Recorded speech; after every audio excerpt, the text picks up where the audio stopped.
Hey everyone, and welcome back to another Warcraft video. Today we are looking at what I believe is the most credible expansion leak that we've seen thus far. On 4chan. Not only does the plot make sense given what Blizzard have established, but graphically this leak actually does hold up. We're going to hear not only what will happen in patch 8.3, but also what the next expansion will be. The core themes, the characters, and the setting. And just to interrupt myself in the edit, after we recorded this video, Blizzard released the 2019 BlizzCon poster. Now here's the deal.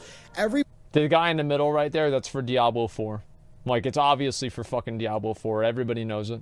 BlizzCon poster has featured a major World of Warcraft character that's been a driving force in the expansion they're about to announce. Last time it was Jaina, this time it's Sylvanas. And that actually is a good point. Sylvanas makes complete sense. Supposedly anyway, while this does have a lot going for it, it could always just be a masterful fake. But regardless, we're going to delve deep into the Shadowlands lore, so there's going to be something here for everyone. And in a way, we dabble into the Shadowlands every day. We browse the internet, and if you're not careful, a vengeful spirit might just nab your password, and that's why you need protection. NordVPN.com/Bellular Gaming have been my VPN choice for years, and they've joined us to sponsor this video. A VPN or virtual private network takes all the data that goes out of your computer and redirects it through a server of your choosing. Right? Well, with Nord's 5,000 plus servers and industry-leading encryption, you'll be anonymous and you'll appear as being from whatever location you want. And you've even got features like Onion and Double VPN, bypass regional restrictions on apps, or even bypass China's Great Firewall. Plus, Nord are a Panama-registered company, so your government can't get through them to breach your privacy. He's really good at selling out. He is really good at selling out, guys. Let's be honest. With a tool like Wireshark, and you could get pwned. Their app and browser extension are super easy to use, and you can get 75% off a 3-year subscription at NordVPN.com/Bellular Gaming. That's less than the price of a monthly coffee, plus you get a free month and a 30-day money-back guarantee. First, with any leak, we need to talk about veracity. Now, it is of course impossible to say this is 100% real, but we can do a deep dive into the image. Our full team looked over this, including our graphics guy, John, who has commissions open, by the way, who did a lot of the legwork in analyzing this image. What did we find? Well, the downscaling and the color correction are essentially an exact match of what Blizzard have done for previous in-game cinematics. I think that much is clear at a glance. This absolutely does look like a real in-game WoW cinematic. The next thing we notice is the models being used. There are lots of new and repurposed ones here with those very cool ships, main characters, and Battle for Azeroth soldiers. Wait, so this is the leaked picture right here? Holy fuck, dude, like, this has got to be fucking real, man. This has got to be fucking, oh yeah, 100% this has got to be real. So that's pretty noteworthy. Then next, we've got the water. It looks exactly like the Blizzard in-game cinematic water that we've seen in the past. Then the refraction effects and the subsurface scattering, they're clearly beyond what the average 4chan fake leaker is going to be pulling off. Then also, the vignette used here is exactly the same as in Blizzard's Dark Shore cinematic. Holy shit. Overall, the assets here, they look legit. The water seems to be the same water shader that Blizzard use. The effects on top of the water look really top-notch. In short, this looks like a real Blizzard cinematic, meaning that we're either dealing with an incredible quality leak or an actual screenshot from a work-in-progress Blizzard cinematic. And unlike 1 second here, guys. Where do I go for this quest here? The Dragon's Eye. Search the world for a being capable of restoring the power of the fragments of the eye. Who's the being? Where do I go to? Where do I go? Winter Spring? Okay, let's go over to Winter Spring. A Winter Spring dragon. Okay, let's go. I'll fly over to Gadgets Inn, and we'll just go from there. Okay, I'm on my way. Any other leaks, this isn't just a grainy low-res phone image masking a clear fake. This is a high-res image with nothing to hide. Now, for context, the leaker also claims that the Shadowlands map from a while back is also real and is actually a 1 to 2 year old mock-up from a presentation, one that's supposedly quite similar to the final design of the Shadowlands. And one interesting tidbit is that there's an area called the Silverian Highlands. Now, this is a tie-in with the Silverian Dreamer store mount, though the leak could be tailored to include the store mount. But still, if this is real, it would line up. knew it, had the dude. Draenei and Orc racial flying mounts be in the in-game store before Warlords of Draenor. The Heart of Aspects was actually a reskin Mr. Pandaria Cloud Serpent. Yep. Also, the Vulpine Familiar is in the same art style as the Silverian Dreamer, and that's a style that does not match up with anywhere in the game currently. Plus, those mounts have completely non-descriptive store mount descriptions, which further suggests they are based on an area from the next expansion. And yeah, that might sound a little bit scummy, but hey, they've done it before, especially with the Fade Dragon. So, now that we've... That's the motherfucker. I'm so mad about that, dude. Fuck God, Blizzard, dude. Alright, listen. Here's what they shouldn't have fucking... It makes me so mad. Like, in fucking BFA... In BFA, they're adding these mounts. They're like, oh yeah, these are cool new mounts. Wow, look at that, so special, right? They're going to be for the next goddamn expansion. And then in Miss Pandaria, they're adding the fucking mounts for WoD into the goddamn store. And that way people don't, because like if they added them in during WoD, people be like, why are you putting in fucking game content for WoD in the store? But they do it beforehand, so nobody fucking knows. Discuss the veracity of the leak and why I think this one is a bit more likely to be true than some other leaks we've seen. Let's move on to the leak itself and just have some fun with the lore and then do our in-depth analysis of the image. Okay, let's cover the rather wild but totally plausible and absolutely Blizz-like plotline. Supposedly, patch 8.2's end cinematic does show us the final enemies of BFA. Us, yes. According to that, the final Jaina and Lorthamar shot is really what we're dealing with here. N'Zoth and Ashara are both involved in the next expansion. We won't see them again during BFA. Now, given how Blizzard left the 8.2 plot, I could totally see that being the case. So supposedly, Sylvanas is going to launch an attack on Thunder Bluff, as just about all players expect she will, but there'll be a twist. It will be a feint. Sylvanas' true objective is supposed to be Stormwind. So, while the Alliance and the Horde rebels are defending Thunder Bluff, she's actually going to invade and conquer Stormwind. Now, one assumes that this would be the plotline of patch 8.2.5. Certainly, it's quite wild, but it could be done. It's in the realms of possibility, and in fact, Blizzard have already established this exact plot in Christy Golden's novel Before the Storm. Here's the quote. Injuries need time to heal, crops need to be planted, but soon I will call upon the brave fighters of the Horde for another battle, the one you and I have both longed for. Nathanos was silent. She did not take that for disagreement or disapproval. He was often silent. That he did not press her for more details meant that he understood what she wanted. Stormwind. So yes, I would be so happy to trade Stormwind for Orderon. You know, if we could get rid of I never liked Stormwind, honestly. I always thought it was a stupid-ass fucking city. If we could get rid of Stormwind and retake Orderon, boom, there it is. I'm happy. I'm happy. Like, I don't ever want to go to Stormwind again. It's a dumbass fucking city, dude. It's a dumbass fucking city. Like, all these random-ass houses you go into, there's no goddamn reason to go into the house. There's some guy that's selling cheese. There's a bunch of fucking random bullshit. No, man. I want to go back to fucking Orderon. I want to retake Orderon. Retake the fucking Holy Land. That's what I thought was going to happen at the beginning of BFA. This shit didn't happen. I'm mad about it. Canonically has been Sylvanas' plan the entire time to capture Stormwind. As much as it may be frustrating to have our characters in-game be constantly outwitted by Blizzard's writing staff, and as much as I think it's a bit of a troublesome way to write the story of a shared world experience, it absolutely is in line with how Blizzard have been writing World of Warcraft as of late. This supposedly is going to lead us into the Stormwind and Elwyn raid that will come with a 40-player battleground. This is something that supposedly has been Blizzard's plan since the beginning of BFA, and it's something that does line up with that novel excerpt that I just read.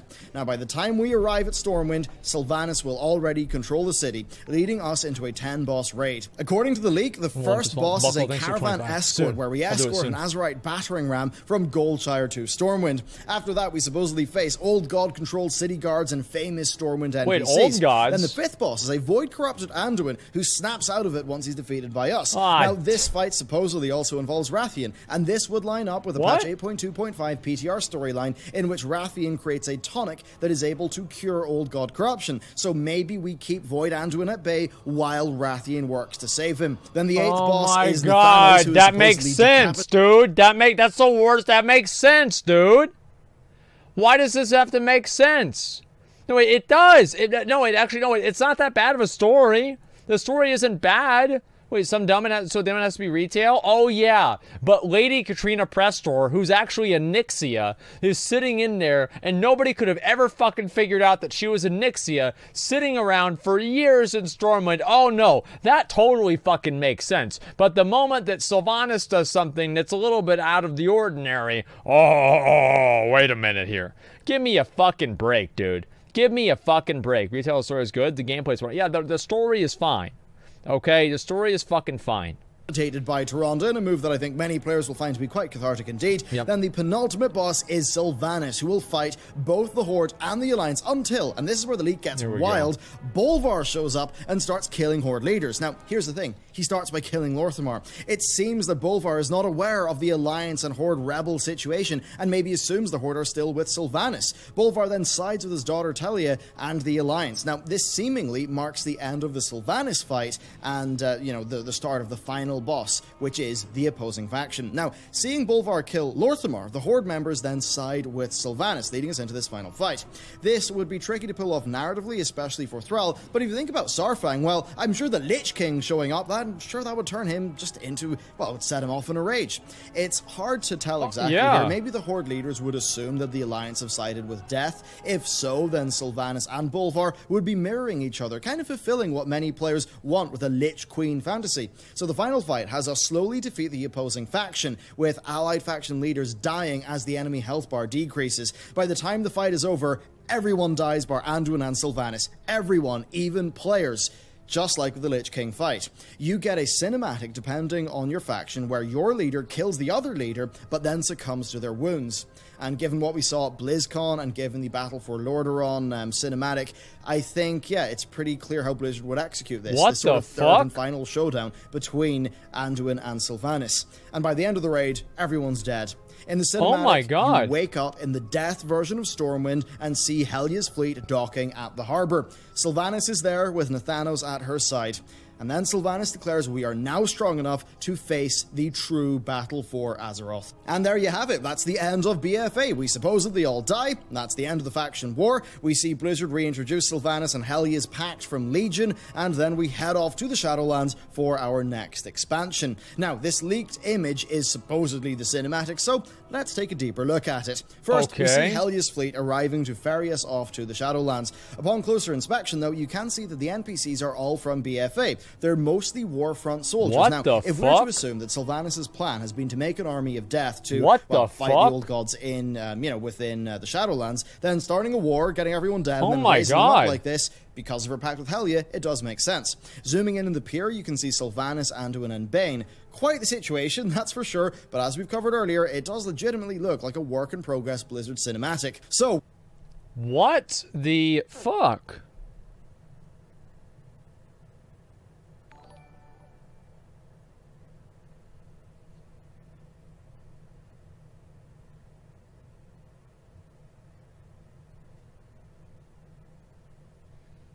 If they have the balls to do this, I will be impressed. If they actually have the balls to do this, I don't know if they do. I'm gonna be honest. I don't know if they do. This is actually really good.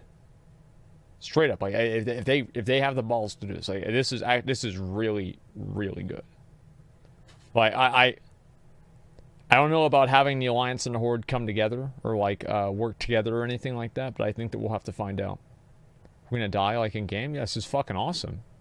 World of Warcraft Shadowlands, that supposedly is our next expansion. Blizzard are set to show a cinematic teaser at BlizzCon, and this cinematic teaser will show Gallywix fleeing from Stormwind's raid and then unfreezing Mekatork. Then the pair of them are supposedly going to create a device that facilitates travel to and from the Shadowlands, with that device being our new Hearthstone for the expansion. And this partnership between the two leaders will lead to Tinkerers being World of Warcraft's next new class. Supposedly, the release of 8.3 is is feeling rather slow to us as players now, Yep. because Blizzard are actually planning to have a smaller than usual gap in between expansions. And that does line up with what we'd see here, because if this is a They 3, want to get then it would $40 clearly out of be you reusing again. a lot of assets. This would allow for the art team to work a lot more heavily Yep. on 9.0. Overall, this could be a way for Blizzard to quickly be rid of the Battle for Azeroth expansion while not cutting its story content overly short. And I suppose I know that if I was in their position, yeah, I'd probably want to get away from BFA and over to 9.0 as soon as I think could. that's a good idea for now, them. as for the contents of the expansion, well, So, wow. All right, let's say that. That is fucking wow. I don't know. I mean, so if this expansion came out and they did this, would I be happy? The answer is yes. I would be very happy.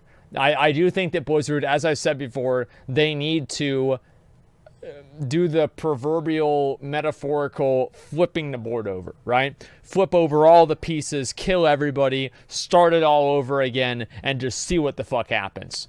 And I would love to see that happen. The only problem that I can see with this, right, is that, like, how do you play, like, what do you do after this? Right, after you Shadowlands, like, what do you do after Shadowlands? And, like, I don't know. I mean, the way that I look at it, too, though, is that I would have never expected this ending. I'll be honest, I would have never expected it. A million years, I would have never expected it. And I thought, like, it was going to go in 15 other different ways. I would have never expected this shit. So, WoW 2, I mean, maybe. But I think this is actually, like, a really, really, really good fucking idea. Like, what Blizzard is thinking about doing here is a really, really, really good fucking idea.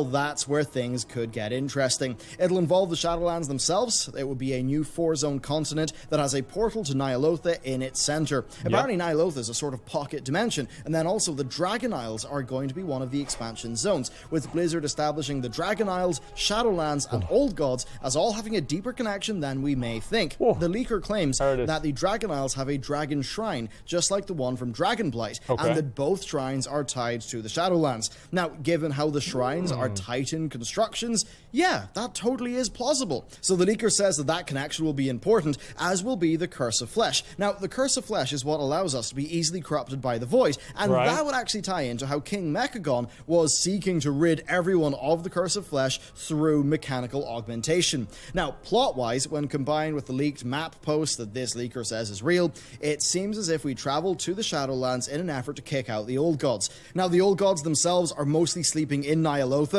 I'm assuming that means that, you know, N'Zoth is active, but the other ones are in Ny'alotha. So our goal in the expansion is to secure the Shadowlands, defeat them, and prevent the rise of the Black Empire. It turns out that Sylvanas this whole time has been working for Helya, knowing that the planet was at stake, and the Alliance have also been technically helping out too, with Elun's Night Warrior victims actually entering the Shadowlands, and Bolvar ferrying us there too. As for Bomsamdi, well, it turns out that his boss is actually Hakar the Soul Flayer, who has stripped Nuzala of his corporeal form. That's something that actually would work with established lore, as I've covered in this video. And also do note that Odin can see into the Shadowlands because of his eye pact, so there's another Titan connection there. So how do you guys feel about that with Sylvanas? That she was actually trying to help us out all along? Like, what do you guys think about that? Is that like, oh yeah, I like that, I don't like that? I don't know, to me it seems it's a little scuffed. But I think it's good. The only thing, this is just like a personal opinion, I don't like it whenever the player is tricked. You know, the person reading the story, who's part of the story, is tricked. And I don't know. I just don't think that's like a good. Just doesn't really feel good. But if that's what it takes to change the game in like a big way, I'll say, like, that's really boring. Well, yeah, because it's like nothing you do ever really has any significance or permanence, because there's always some sort of other thing that you're working towards. Like, if Sylvanas is doing this, like, I guess it's okay, but there is a little bit of annoyance there. But overall, I'm happy about it. Overall, it just seems like this triumvirate of death is something that Blizzard are going to be going for. And of course, you remember how the Void views death as being the ultimate greatest enemy, as we saw in the Windrunner Sisters comic. As for the world of the Shadowlands, well, it appears to be quite diverse too, with the leaker saying that the zones of Nikathos, Zeros, Morbara, Darkfront, and Alanir Riftlands are visually distinct, with Zeros and Darkfront being colorful, and the Riftlands being a more psychedelic outland, which seems really cool. I mean, badass. Outland was psychedelic enough. If this is to be more psychedelic I than guess that's Outland, the ethereal then I area. absolutely Yeah, so that want to kind of see makes Blizzard's sense. Art team executing that. That would be so cool. Then Morbara supposedly is dealing with troll stuff, but in a way that is different to Nazmir, as the blood trolls are our allies and are being tortured by Hakar. So a very different theme to Nazmir, we assume. Now, combine all of this with the Dragon Isles, and yeah, I think we'd have a really nice set of zones. We're supposedly, when we're down there, going to meet old allies and enemies as well, such as Karn, Varian, Vol'jin, plus others, and together we're all just going to be working together to prevent the Black Empire rising. I hope that they don't As bring for my back overall Arthas. thoughts here, well, look, I think this is absolutely Blizzard-like, be that for better or for worse. Yeah. I am tired of us being led around by galaxy brain 5-head NPCs with shocking plans that be revealed. I think it feels cheap, but as an expansion of content, I think that actually sounds quite great. Having a portal to Ny'alotha be the centerpiece of this new continent too would be really cool, really stark. A bit like how Kulturas has so much scale because Borealis is its centerpiece, and a bit like how Icecrown Citadel loomed over Northrend through the duration of that expansion. Because that's a giant-ass citadel, that's why. That'd be a really stark bit of world building. That'd be really cool. Then those new zones honestly sound great from these leaked descriptions. Looking through the leaked map as well, we've got things like the Black Forest being there, and that would match up with existing lore potentially in a way that would be really interesting. Seeing the Shadowlands just, I guess, get the Emerald Dream treatment, like actually having it be turned into a real place rather than just a screen filter, that would be really cool, especially if Blizzard do take it in that more interesting visual direction as they seem to be doing with the Riftlands. Then plot-wise, well, we just have to see how they use the reintroduced characters. I think they risk undermining past plots in the name of fan service if they bring Varian back forever, but you know, if they use, say, Varian in a light touch way, I think it could work. But one thing's for sure, I don't think that Varian, Bane, or Vol'jin should come out of this expansion like alive in their bodies again to the material plane. I agree with that. I totally agree with that. I don't want to see, because it's like Dragon Ball Z or something, right? It's like you die. Like dying just means that you're not going to be in the rest of this season, right? And it's like next season somehow you're back. It makes nothing count. You know what I mean? Like nothing really counts and nothing really matters because you never know when that's going to get undermined by something later on in the future. So I feel like, yeah, Krillin, Vegeta, I think, and like, Goku, like all these characters, they die and then they're resurrected, then they die again, then they're resurrected again, etc. Right? And, it's one of those things. So, give me back Kael'thas. No, man. He already died once and he brought him back. How many times you gotta kill him? Like, give me a fucking break, dude. Kenny from South Park. Yeah, it's Kenny from South Park. Whenever Kenny dies, nobody cares. Death does have to matter in a game, in my opinion, in a story. Unless the story is built around it not mattering. But in like story like WoW, yeah, I think that it should matter. Like, you can commune with spirits and stuff like that, but in general, I do think that, a character dying should mean that they're dead. Playing around with spirits, like, that's fine. That can be a part of the future. It's always been a part of WoW's lore. I think that's great. But I just don't think those characters should be resurrected as core characters in WoW moving forward. Big true. So yeah, there are odd elements, but none of them are out of the realm of possibility here. Forgetting about how we're set to get there, I think that the Shadowlands itself it sounds incredible, being honest with you. I think it sounds really cool indeed. I'd be totally down for that. The way that the zones are described in these leaks, I think that would be pretty neat. And I mean, yeah, the lore is a bit wonky, but there are enough ways where it ties into what Blizzard have established so far. There's some ways that there's mirroring themes and all of that mean that it could actually work. Certainly a bit of a strange one, but maybe Blizzard think that something a bit more crazy and out there, a real punch in the narrative face, maybe Blizzard think that's what they need to do to just sort of slap people out of the Battle for Azeroth kind of days and I agree. Get them into this. And of course, do remember that this is not confirmed by any means. The reason why we've done this video is because the whole team looked at this image and kind of just thought, yeah, this actually looks like it could be legit, and therefore it is newsworthy. And at the very least, we all get to, have some fun speculation about the future of the game, which I think most of us enjoy, but also talk a little bit about the, the themes, the lore, all of that stuff, which I think, regardless of whether this leak turns out to be true, is a pretty cool thing to talk about. So, let me know what you think about, I guess, the story of how we get to the Shadowlands, the Shadowlands description themselves from these leaks, and just do you actually think it's true or not? I would absolutely love to hear. Thank you very much for watching this video. If you'd like to support the channel and our sponsor, you can check out NordVPN. If you want to up your cybersecurity game, a VPN absolutely is the step you should take there. It's what I do personally, and with that, thank you very much for watching, and I will see you next time. Okay. After watching this video, I can see why people wanted me to watch this video. Okay? Like, let's be honest. Like, this is a lot to talk about. Now, what I really think about this, let me turn the music on, okay? I think that Blizzard needs something like this. I do.